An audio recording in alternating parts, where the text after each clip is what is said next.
నమస్తే, welcome to yo-yo TV. మల్కాజ్గిరిలో ఇరు పార్టీల మధ్య జరిగిన గొడవ రాష్ట్రం అంతలా వైరల్ మారుతూ ఉంది.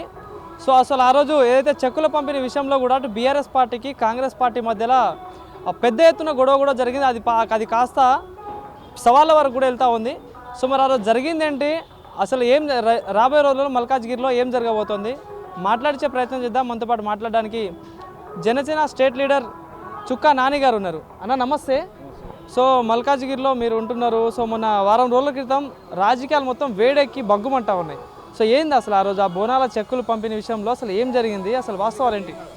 అయితే ఈ బోనాలు ఫెస్టివల్కి మామూలుగా టీఆర్ఎస్ గవర్నమెంట్ ఉన్నప్పుడు చెక్కుల బోనాలకి అంటే టెంపుల్స్కి సొంత నిధులు కాకుండా గవర్నమెంట్ కూడా కొంచెం సాయం చేయాలనే దాంతో స్టార్ట్ చేసింది. అదే కంటిన్యూ జరుగుతూ ఉంది. ఇప్పుడు కాంగ్రెస్ గవర్నమెంట్ వచ్చింది, అది కూడా చేస్తుంది అనమాట. ఆ చేసే ప్రయత్నంలో ఏం జరిగిందంటే ఆ బీఆర్ఎస్ వాళ్ళకి కాంగ్రెస్ వాళ్ళకి గొడవ జరిగింది. అందులో మా బ్రదర్ ఉండడం వల్ల మనకి అది ఏమైపోయిందంటే మా బ్రదర్ మంచి పేరున్న వ్యక్తి, పేరు పలుకడం ఉన్న వ్యక్తి. ప్రజల్లో ఏ సమస్య వచ్చినా మా బ్రదర్ దగ్గరికి వస్తారు అనమాట. అట్లాంటి వ్యక్తి పైన చేసే వరకు అది ఓ లోకల్ ఫీలింగ్గా మారిపోయింది. భారీ ఎత్తున మల్కాజ్గిరి ప్రజలు కూడా డిసైడ్ అయినారు ఇట్లాంటి రౌడీ రాజకీయాలను తరిమి కొట్టాలని ఒక ఆలోచనతో ప్రజలు కూడా రెడీగా ఉన్నారు. అంటే స్థానికంగా ఎమ్మెల్యే బీఆర్ఎస్ పార్టీ నుండి ఉన్నాడు. ఏదైనా చేస్తే బీఆర్ఎస్ ఎమ్మెల్యే ఆధ్వర్యంలో జరగాల్సిన కార్యక్రమాలు ఏదున్నా కూడా నియోజకవర్గంలో కానీ మాజీ ఎమ్మెల్యేలు కావచ్చు, అంటే పార్టీకి సంబంధించిన కాంగ్రెస్ పార్టీకి సంబంధించిన లీడర్లు కావచ్చు, వాళ్ళు వచ్చి అక్కడ ఇన్వాల్వ్ అయ్యి ఇష్యూ చేయడానికి ఎట్లా చూస్తారు? ఇగో ఇప్పుడు అంటే మన మల్కాజ్గిరి అని కాదు, తెలంగాణ స్టేట్లో ఏదైనా సరే ఇప్పుడు మన అంటే local MLA Congress party MLA లేకుంటే మాత్రం వీళ్ళు దౌర్జన్యాలు చేస్తూ ఉన్నారు. ప్రతి కాన్స్టిట్యున్సీలో మనం మామూలు సికింద్రాబాద్ ఏరియాలో చూసినాం, వేరే కాన్స్టిట్యున్సీలో చూసినాం. మరీ మల్కాజ్గిరిలో మరీ భారీ ఎత్తున జరుగుతూ ఉన్నాయి. నేను ఏమంటున్నానంటే ప్రోటోకాల్ ప్రకారం జరిగితే అన్నీ క్లియర్గా వెళ్ళిపోతాయి. ఒక యాజ్ అ ప్రోటోకాల్ పాటించకుండా ఇప్పుడు ఇబ్బంది మనకి ఎప్పుడు వస్తుంది అంటే రూలింగ్ పార్టీ ఒకటి ఉండి ఎమ్మెల్యే ఒకరు ఉంటే ఇబ్బంది వస్తుంది. అదే పరిస్థితి మల్కాజ్గిరిలో జరుగుతుంది. నేను ఏమంటున్నా ప్రోటోకాల్ పాటించి ప్రతి ఒక్కరికి అంటే ఇప్పుడు ఎమ్మెల్యే క్యాండిడేట్ ప్రజలు ఓటేస్తేనే కదా గెలిచింది. ఇప్పుడు కార్పొరేట్ అయినా కూడా ప్రజలు ఓటేస్తేనే గెలిచింది.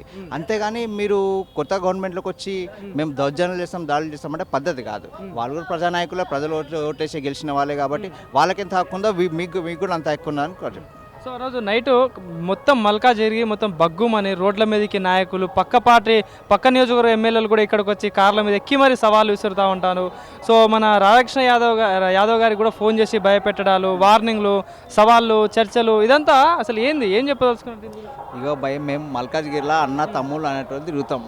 వానికి వీనికి భయపడే ప్రసక్తే లేదు.